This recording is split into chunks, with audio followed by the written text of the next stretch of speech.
Hello once again, this is Prashant कुलसेस। मैं आप लोगों के सामने फिर मौजूद हूँ पीके न्यूज के माध्यम से। जी हाँ, आज मेरे बराबर में जो मौजूद हैं ये हैं युवा भाजपा नेता निशित शर्मा जी, जिन्होंने अभी एक रेल मंत्रालय को एक लेटर लिखा है। और लेटर इसलिए है, लेटर एक देखा जाए तो मुद्दा बहुत सही है। मुद्दा ये है कि तालीम और ताले की नगरी को ये मथुरा से जोड़ना चाहते हैं, क्योंकि हमारे पास से सिर्फ मथुरा की जो दूरी है वो 65 किलोमीटर है, और लेकिन वहां पर कोई भी रेल कनेक्टिविटी नहीं है।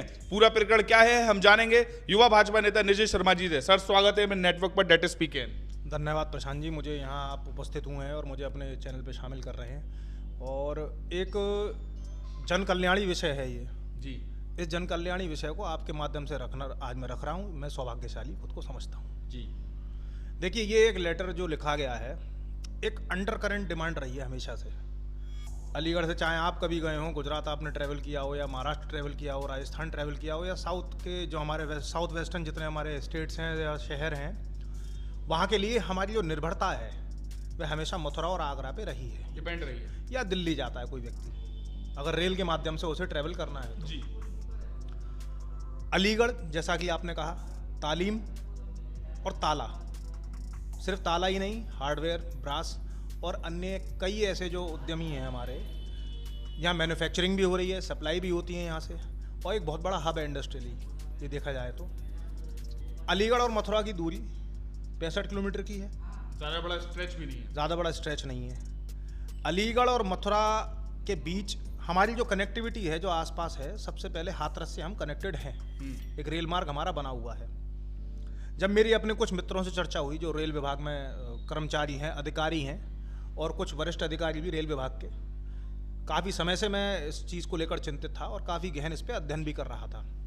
जब मेरी चर्चा हुई रेल विभाग में कई लोगों से, तो उन्होंने एक टेक्निकलिटी इसकी समझाई कि किस प्रकार से जो अलीगढ़ और हाथरस जंक्शन की जो रेल कनेक्टिविटी है, हाथरस जनपद में ही मेंडू एक स्थान है जहाँ पे रेल व्यवस्था सुचारू है।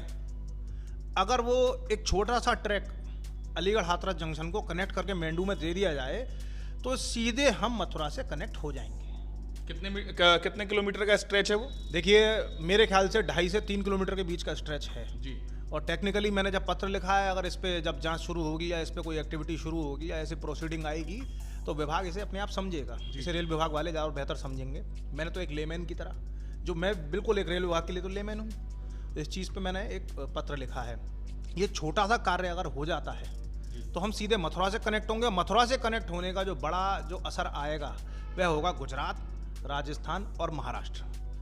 आप भी देखिए, अलीगढ़ के निवासी हैं, हम भी अलीगढ़ के निवासी हैं। जो मैक्सिमम जो ट्रेड होता है यहाँ से तालों का, हार्डवेयर का, तो काफ़ी लोग साउथ जाते हैं, कुछ गुजरात जाते हैं, कुछ महाराष्ट्र जाते हैं, कुछ राजस्थान जाते हैं दिक्कतों का सामना करना अपने प्रोडक्ट्स को लेकर के।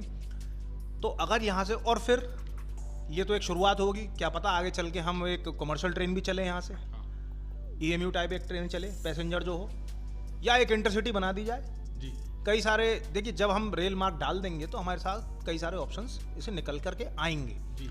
ये मांग रखने के पीछे एक बात ये कि किसी को तो रखनी थी, और क्योंकि मैं इसमें लगा हुआ था काफ़ी समय से, लोग जो हैं, मेरे जो जितने भी बुद्धिजीवी लोग हैं, जो हितैषी हैं अलीगढ़ के विकास के, जन कल्याणी सोच जो रखते हैं, उन लोगों से मेरी चर्चाएं भी, उन्होंने कहा कि आप पहले भी विषय उठाते आए हैं तो इस विषय को भी पटल पे रखें। तो निशित जी, ये तो थी बात आपकी जो आपने पत्र लिखा रेल मंत्रालय को। बहुत जल्द कंक्लूड करते हैं इस पूरे मैटर को। अब मैं जानना चाहता हूँ, आगामी दिनों में मेयर के चुनाव हैं। आपने देखा कि हम बड़े परेशान रहे अभी पिछले साल, और मतलब लास्ट ईयर, और इस सेशन में भी नगर निगम के द्वारा, मतलब पूरा जो जितना भी जनमानस है वो त्राही त्राही कर रहा था। तो अब आगामी चुनाव को देखते हुए आप क्या संदेश देना चाहते हैं सोसाइटी को? देखिए, अब इसे राजनीतिक ना कहा जाए, परंतु जो अलीगढ़ की जो कमान है वह महापौर बहुजन समाज पार्टी के हैं, बसपा के हैं। कई जगह विलुप्त भी रहे वो, कई ऐसे विषय आए कई वर्षों तक दिखे नहीं, तो उनकी अहम भूमिका बननी चाहिए थी। परंतु अब जैसे वार्डों का विस्तार हुआ है, सबसे अच्छी बात यह है कि जनसंख्या के अनुसार हमारे कई वार्ड बढ़ गए, 90 हो चुके हैं अब। और भारतीय जनता पार्टी युद्ध स्तर पर कार्य कर रही है। 5 वर्ष में जो जो हमें देखने को मिला है, या जो जो समस्याएं हमने सही हैं, और उसको मैं एक्सेप्ट भी करता हूँ। एक आखिरी सवाल शर्मा जी ये है आपसे कि जैसे कि आप युवा भाजपा नेता हैं, तो आप जो है मेयर वो एक युवा चाहेंगे? देखिए, युवाओं के पक्ष में तो हमेशा रहा हूँ। हम छात्र राजनीति फिर युवा राजनीति में निकल के आए हैं, और युवाओं का रिप्रेजेंटेशन बढ़े, ये हमारी हमेशा से एक सोच रही है। अब चाहे युवा हो या अनुभवी हो, परंतु अपने कार्य के प्रति पूरा समर्पित हो और जीरो टॉलरेंस टुवर्ड्स करप्शन की नीति को लेकर चले। और जो स्मार्ट सिटी जो एक बात पटल पे नहीं उतर के आ रही है, वो जो कागज़ों पे चल रही थी, उसका पूरा क्रियान्वयन पूर्ण रूप से किया जाए, इम्प्लीमेंटेशन ठीक हो। ऐसा व्यक्ति ऐसी सोच के साथ उतरे और कार्य करे, यही हमारी चाहत है और यही भारतीय जनता पार्टी का संगठन भी सोच रहा है। ये थे हमारे साथ युवा भाजपा नेता निशित शर्मा जी, जिनका ये कहना है कि हमने रेल मंत्रालय को एक पत्र लिखा है और पत्र में ये कहा गया है कि मथुरा के अलीगढ़ की दूरी सिर्फ 65 किलोमीटर का स्ट्रेच है, जिससे कि हमारे यहाँ के व्यापारियों को भी तकलीफ का सामना करना पड़ता है रेल मार्ग ना होने के कारण। ताला और तालीम की नगरी के साथ साथ ब्रास हार्डवेयर का एक्सपोर्ट भी यहाँ से बहुत होता है साउथ इंडिया में या महाराष्ट्र में। अगर ऐसा सुविधा मिल जाएगी तो हमारे जो जिले वासियों के लिए बहुत सहूलियत होगी। पीके न्यूज़ से बात करने के लिए बहुत बहुत धन्यवाद निशित शर्मा जी। धन्यवाद।